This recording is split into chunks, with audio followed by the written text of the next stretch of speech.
Hi guys, I just wanted to talk a little bit about chapter 6, which is all about verbal communication. And if you've taken any other comp classes, 1304 maybe or 1306, some of this has come up before and it might seem familiar to you, but this chapter really goes in depth into verbal communication. And we start the chapter off talking about symbols and what a symbol is and how that is tied to communication. I've talked about symbols before, as has the textbook, and basically the idea is that words are symbols. So we connect words with pictures in our heads, and those are those reference or those thoughts that the book talks about.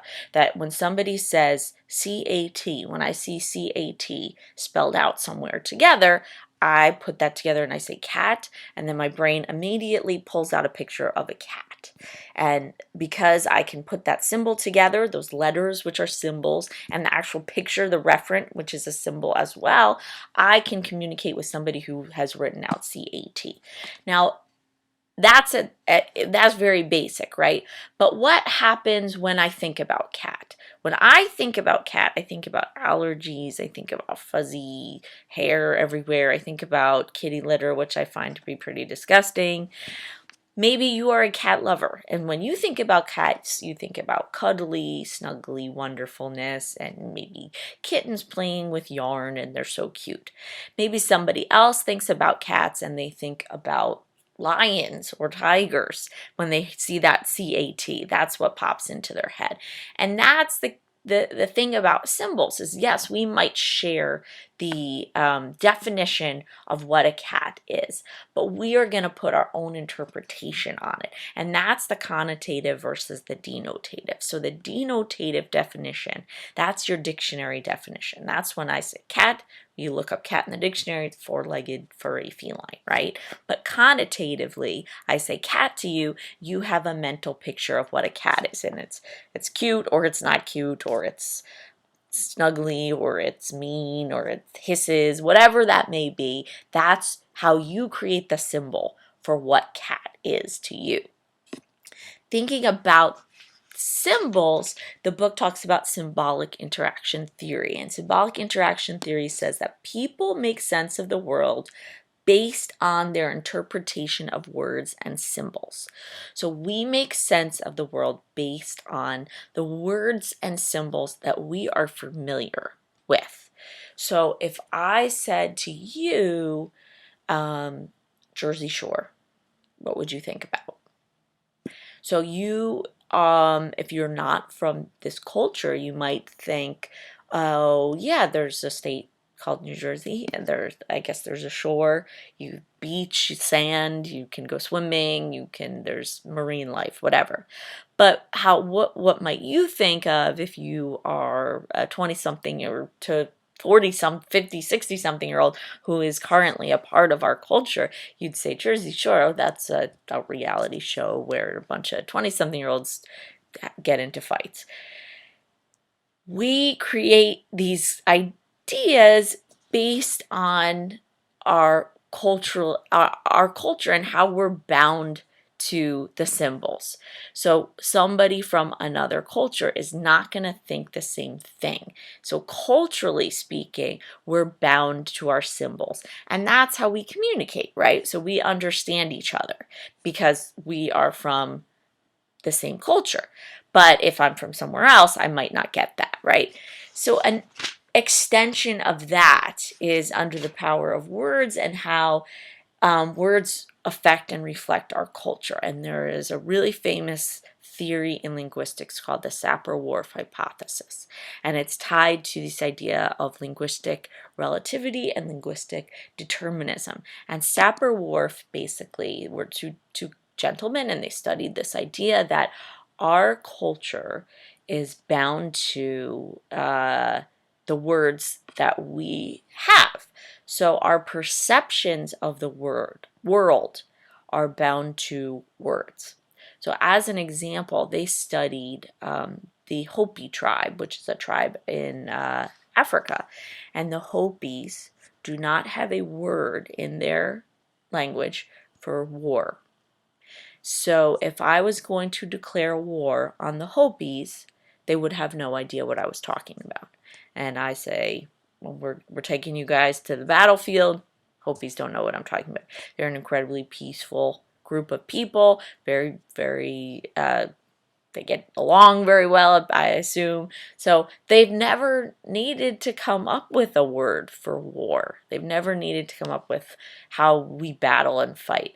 So if I were to try and declare war on them, it would be very difficult. And that's the basis of what Sapir-Whorf was wanting to say, that our language makes up our world and vice versa, and makes up the perceptions that we have. There's another aspect to it that I think I put in the slides about, and it's maybe a myth or not a myth, but that Eskimos have 50 different words for the word snow, which sounds a little silly, right? That you have 50 different words for the word snow, but snow is so important to the Eskimos that, yeah, they do, and a number of different words.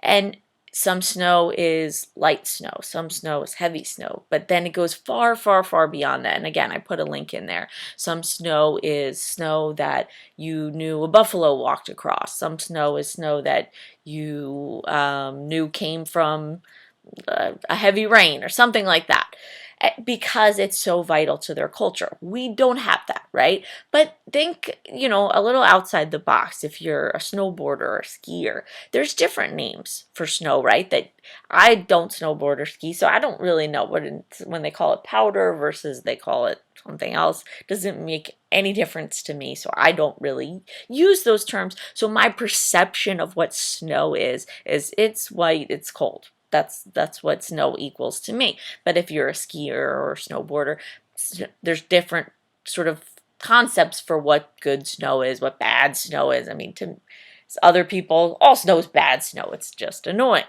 So that's kind of the idea behind Sapir-Whorf, that words create perceptions in different cultures and sort of vice versa.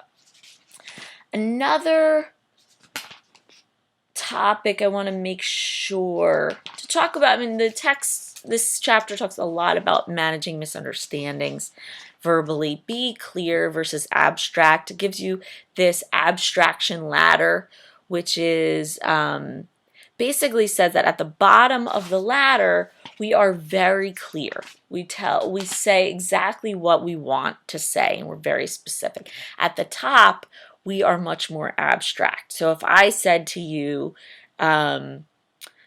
you are, if say, for example, it was your day to take out the garbage, and I say to you, you're worthless because you didn't take the garbage out. That would be pretty abstract, right? If I was just out of nowhere said, you're worthless. As opposed to if I said, Tuesday or whatever is your day to take out the garbage. Can you please do that? It really bothers me when you don't. I really need your help. That's a lot more concrete. So in terms of managing misunderstandings, that's one of the things. Be aware, be clear, be aware of what you're saying. And again, that goes back to that connotative versus denotative. Be specific. We get into a little bit about biased language versus unbiased language, stereotypes, not too much, but these are just things in terms of interpersonal communication that we can't pretend don't exist. We can't pretend and say to ourselves that there is no unbiased language, there's no biased language, or there's no stereotypes that come across, because it's true. We all kind of have our own biases, but when we're trying to communicate competently, we have to be sure that we are acknowledging those biases and keeping them out of the communication. The book talks about describing your feelings better, and I know some of us don't like to talk about our feelings very much, but interpersonal communication is a lot about expressing exactly what it is that you want to say, and correctly, and how the other person takes that information. And the ultimate goal is that they take that information at face value, that they're not looking between the lines, because you're not speaking between the lines. You're speaking clearly and concisely and without euphemisms, which are kind of nice ways to say things, and without profanity and without vulgarity, things like that. The last thing I just want to make sure that I mentioned is take a look at page 180 and 181 as you're going through the chapter and talking about developing your skills in terms of being assertive versus being overly emotional or aggressive. Being assertive sometimes gets a bad rap, right? Oh, she's very assertive, he's very assertive. Being assertive is not a bad thing. Expressing your feelings accurately with a little bit of push behind it there's nothing wrong with that. Being aggressive and being negative and being overly emotional, that's a little bit different. And in interpersonal communication, it's really important to know the difference between the two.